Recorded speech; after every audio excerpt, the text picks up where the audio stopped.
We are not going to repeat the chaos and the instability of the Labor years. Could Australia really be about to get rid of yet another Prime Minister?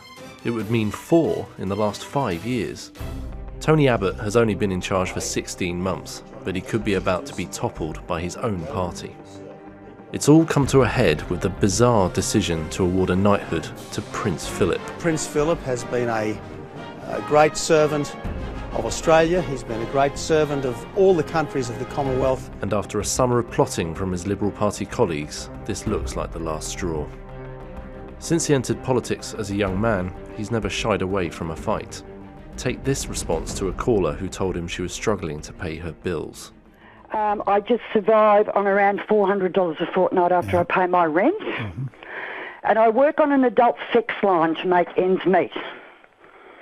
Now, that's the only way I can do it. Despite a female-dominated family, he's never fully embraced feminism.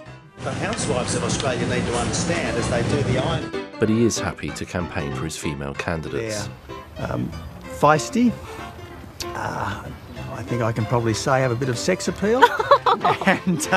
And he famously riled former Prime Minister Julie Bishop. I was offended when the Leader of the Opposition went outside in the front of Parliament and stood next to a sign that said, "Ditch the witch." He's been no friend to the Green movement. You know, I think that the climate change science is far from settled. He even managed to offend the military with this clumsy offer of condolence.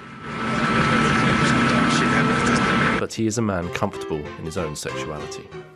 Homosexuality. How do you feel about that? Oh, I probably feel a bit threatened.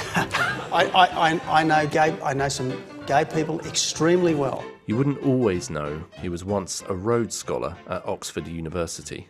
For a man who once wanted to become a monk, he knows sometimes it's been best to say nothing at all. Okay, well tell me, what's the context, and if it's out of context, what is the context?